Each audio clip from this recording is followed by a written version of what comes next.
Sejam todos bem-vindos mais uma vez a esta sessão a respeito do Catecismo da Igreja Católica.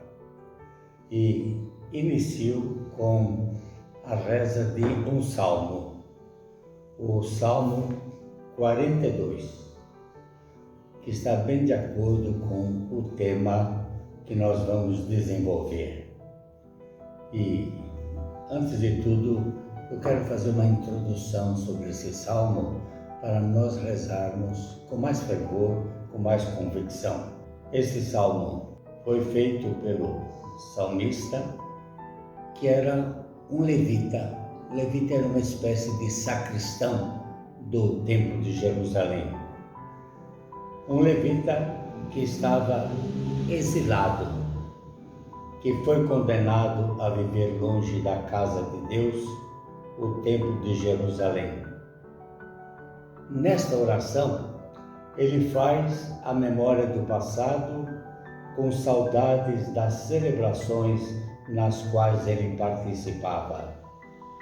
Vivendo um momento de angústia profunda, o salmista expressa a sua situação de solidão e abandono. Estando em terra estrangeira, é difícil viver numa terra estranha onde ninguém se lembra de Deus.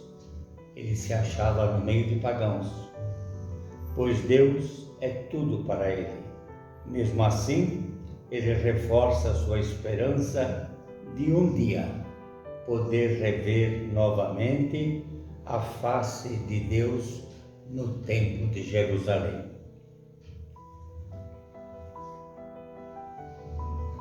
Como a corça suspira por águas correntes, assim minha alma suspira por ti, ó meu Deus. Minha alma tem sede de Deus, do Deus vivo. Quando voltarei a ver a face de Deus? As lágrimas são meu pão, noite e dia. E todo dia me perguntam: onde está o teu Deus? Começo a recordar as coisas e minha alma em mim se derrama. Quando eu caminhava com a multidão em direção à casa de Deus, entre gritos de alegria e louvor, no barulho da festa. Por que te curvas, ó minha alma, gemendo dentro de mim? Espere em Deus, eu ainda o louvarei, salvação da minha face e meu Deus. Minha alma curva-se dentro de mim e por isso eu me lembro de ti. Desde a terra do Jordão e do Hermon, de ti a pequena montanha. Grita um abismo a outro abismo, com o fragor das tuas cascatas, tuas ondas, todas e tuas ondas passaram sobre mim. De dia, Senhor, manda o seu amor, e durante a noite eu vou cantar uma prece ao Deus da minha vida. Vou dizer: adeus, meu rochedo, por que me esqueces? Por que devo andar pesaroso pela opressão do inimigo? Quebrando meus ossos, meus opressores me insultam, repetindo o dia inteiro: onde está o teu Deus? Por que te curvas, ó minha alma, gemendo dentro de mim?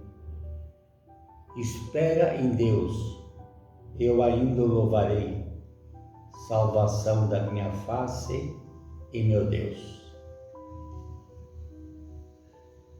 E hoje damos início ao primeiro capítulo do livro do Catecismo da Igreja Católica. E esse capítulo se intitula O Homem é Capaz de Deus? Hoje nós veremos os números 26 a 49 do Catecismo da Igreja Católica. E eu principio com uma frase de Santo Agostinho, extraída do seu livro As Confissões. Foi um livro muito útil na vida de Santa Teresa de Jesus, a tal ponto que ela deve muito àquela sua fase chamada de conversão, aos 40 anos de idade, quando já se achava no mosteiro há 20 anos.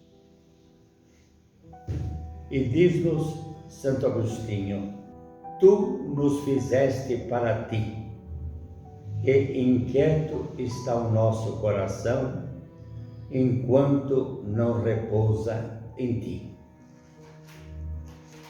É a sede de Deus pelo ser humano. Por que vocês estão aqui? Por que decidiram participar deste curso online? Certamente vocês me darão as respostas mais diferentes. No desenrolar da explicação de hoje, vocês descobrirão a resposta. E num prazo muito maior da nossa caminhada, conhecerão seus processos de fé.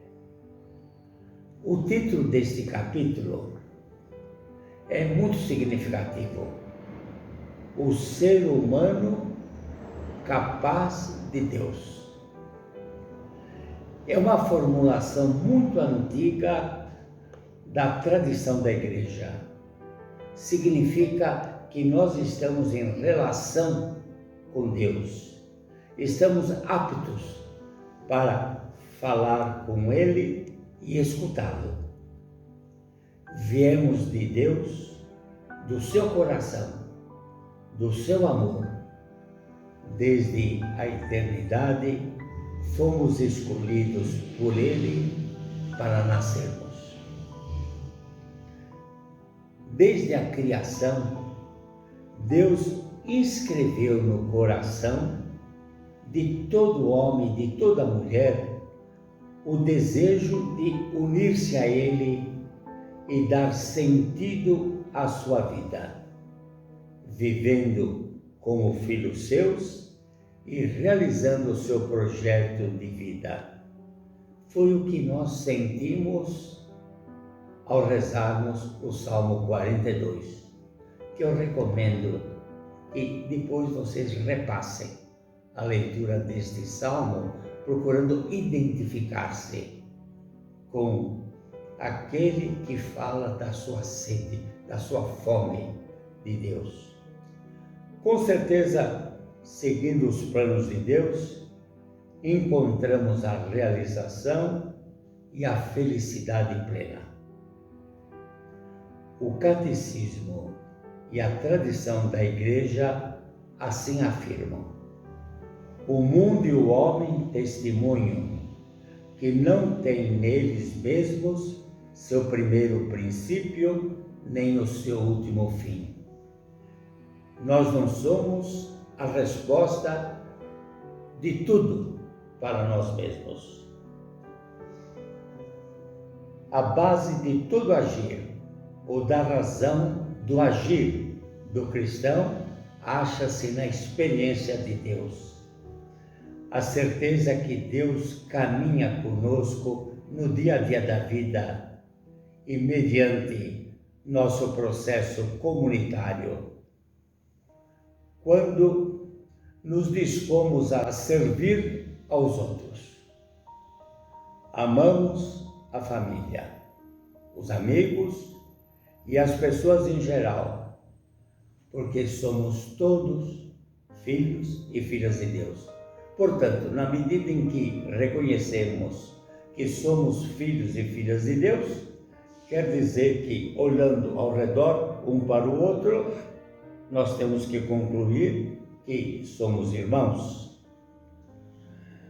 Lembre então aquela mensagem bem conhecida: vocês também devem estar a par. Aquela mensagem dos passos na areia, em que se vê um par de pegadas e não só uma. A pegada de Deus e a nossa pegada. Esse caminhar de Deus ao nosso lado, reconhecendo e aceito, nos faz crescer na fé e na fraternidade. Dá um sentido para a nossa vida. Diante disso, deveríamos buscar nos unir a Deus, porém, infelizmente, nem sempre isso acontece, embora sejamos, por definição, pessoas religiosas. Tendemos para Deus, contudo, existe algo que pode nos impedir de chegar até Ele. O Catecismo da Igreja Católica cita uma lista de impedimentos. A revolta pelo mal no mundo, a ignorância ou a indiferença religiosas, o mau exemplo dos cristãos, as correntes de pensamento contrárias à religião e, finalmente, essa atitude do homem pecador que, por medo, se esconde de Deus e foge do seu chamado. Na sua tentativa de justificar-se, existem aqueles que, quando a verdade não lhes convém, tentam provar que ela não é verdadeira. Santo Agostinho dizia que os que não desejam viver as virtudes criticam aqueles que as vivem. E vocês devem ter experiência também de acontecer isso até no ambiente mais próximo. Por isso, quem quiser conhecer a verdade da Igreja terá de estudar ao menos o Catecismo da Igreja Católica.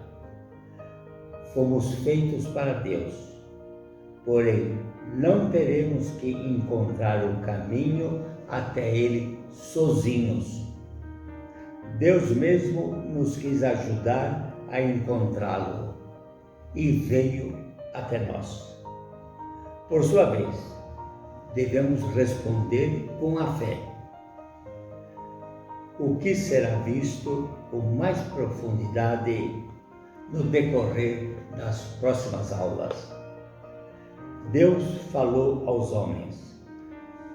Falou porque gostava deles, porque queria que conhecessem a sua felicidade e dela participassem. Falou porque é infinitamente bom.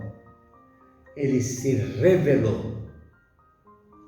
Revelar quer dizer tirar o véu, manifestar-se.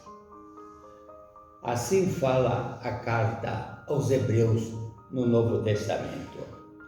Muitas vezes e de muitos modos, Deus falou nos tempos antigos aos nossos antepassados, pelos profetas, mas agora que está perto o fim, falou-nos por meio do Filho.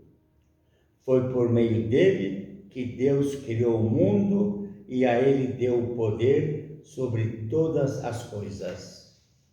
Vocês encontrarão a citação na carta aos Hebreus, capítulo 1, versículos de 1 a 2. Imaginemos agora que esta é a linha do tempo. E agora eu preencho esta linha com a revelação de Deus.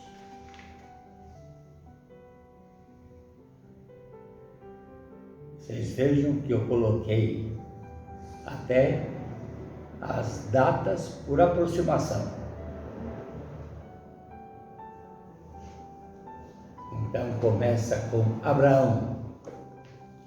Deus chama Abraão. Ele vai ser o início do povo.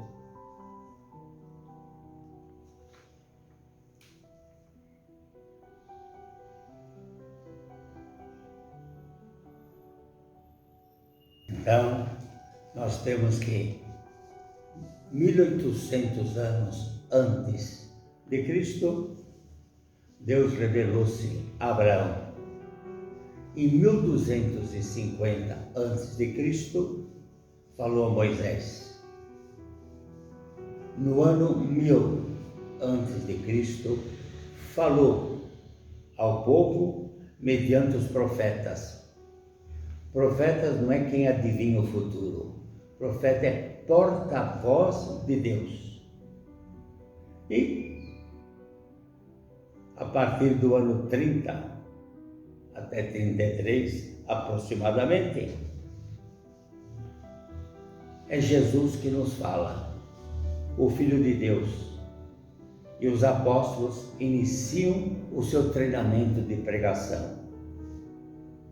E em 2020, nós temos o Papa, os bispos, os padres e nós cristãos. Não só os sacerdotes, mas também os leigos. Todos nós, cristãos, somos vocacionados a revelar Deus ao mundo. Então, vocês podem ver, nós temos aqui, até Jesus Cristo, o Antigo Testamento. Depois de Jesus Cristo, o Novo Testamento. A pergunta que nós nos fazemos é a seguinte: se Deus falou aos homens e mulheres como o fez antes de Abraão, ele ficou mudo até chegarmos ao ano de 1800 antes de Cristo? Ele ficou silencioso? Quer dizer que aquele povo que viveu antes, milhares e milhares de anos, não tiveram a graça dessa manifestação de Deus? Não, não. Deus escreveu 2 livros. O primeiro livro é o da natureza. O segundo livro é a Bíblia. Então Deus falou a esse povo que viveu antes de Abraão através da linguagem da natureza. E comunicou-se, então, através das coisas criadas. As montanhas, os rios, os lagos, a relva, a verdura, os pássaros, os animais, as árvores, enfim, através de tudo aquilo que constitui a natureza. Cerca de 1900 anos antes do nascimento de Jesus Cristo, Deus falou ao homem. Claro que as datas são sempre aproximadas. Não temos uma noção exata. Deus falou ao homem, Abraão, e o escolheu para pai do seu povo, o povo de Israel. E vocês podem ler a promessa de Deus no livro do Gênesis, que é o primeiro livro da Bíblia, no capítulo 12, de 1 a 9. É muito bonita essa primeira manifestação de Deus ao ser humano através da sua voz. Depois continuou a falar aos homens da família de Abraão. os patriarcas e em seguida falou a Moisés, que escolhera para chefe do seu povo. Moisés foi o primeiro homem que escreveu o que Deus tinha revelado. Depois dele, outros homens também escreveram o que Deus lhes inspirava e explicava ao povo o que é Deus, o que Ele está querendo. Anunciavam os grandes castigos dos pecados, alimentavam a esperança do Salvador. O Messias vai chegar, ele vai ser enviado pelo Pai. O Salvador que devia ser mandado para libertar o povo e ensinar-lhe o que Deus esperava dele. Esses homens chamavam-se profetas. Isaías, Ezequiel e tantos outros que nós temos na Bíblia. Eram homens de épocas e de temperamentos diferentes. E seus escritos também diferem muito, porque nós temos ao lado de um Isaías que escreve de modo erudito. Nós temos um Amós que era um agricultor e, portanto, fala a partir da realidade que ele vivia com os seus exemplos extraídos da agricultura. Uns escreveram livros históricos, outros histórias, conforme a maneira do tempo, isto é, sobretudo para dar uma lição religiosa, ou moral. Outros ainda escreveram livros de ensino e outros lindos poemas. Por exemplo, os Salmos, magníficas orações. 18 séculos depois de Abraão, Deus mandou o seu filho a esta terra. Ele conhecia Deus, era da sua intimidade, chamava-o Pai. Ele é o Filho de Deus, é o próprio Deus, Jesus Cristo. Então, por meio dele, Deus falou finalmente, diretamente aos homens. Como poderemos expressar no concreto da nossa capacidade este diálogo e comunhão com Deus? Ficando atentos para perceber na caminhada diária, nas atitudes fraternas e solidárias e ainda nas dificuldades, a presença e a proximidade de Deus. O nosso Deus não é um Deus escondido atrás das nuvens. O nosso Deus não é um Deus distante, é um Deus conosco. Um Deus que nos faz companhia. Andar com Deus ao nosso lado, reconhecido e aceito, nos faz crescer na fé, na fraternidade e dá um sentido à nossa própria vida. Interessantes são os diálogos com Deus na Bíblia.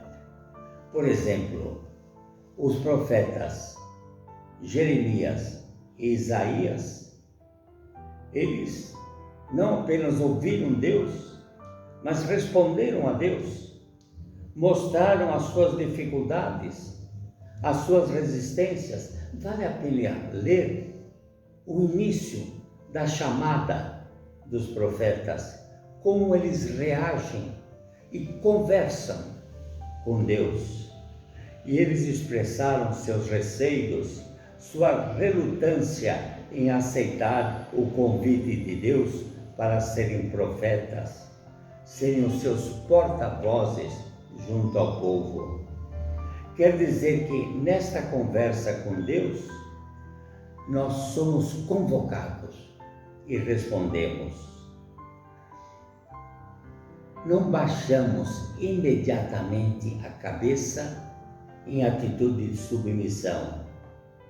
A nossa vida floresce à medida em que somos introduzidos no diálogo com Deus.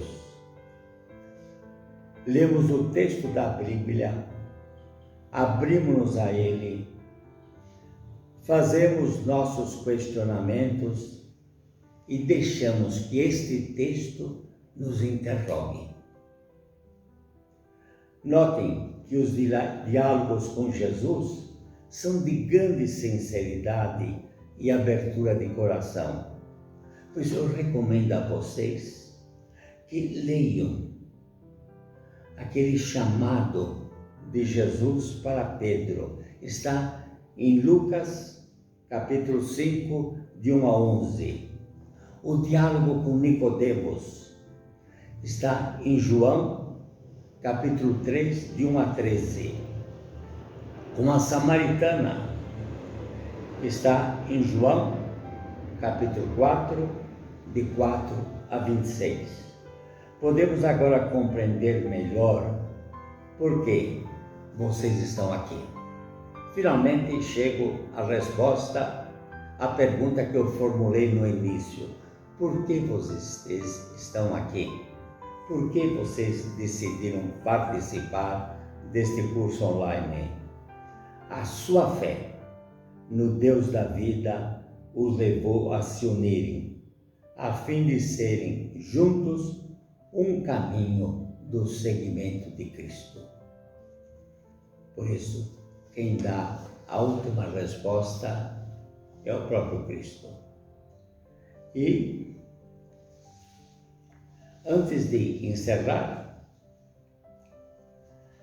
eu deixo umas perguntas como lição de casa. Nosso Deus nos quer em comunhão com Ele e com os outros, claro. Vem continuamente ao nosso encontro, está sempre ao nosso lado. Quais atitudes eu quero alimentar para descobrir sua presença e proximidade?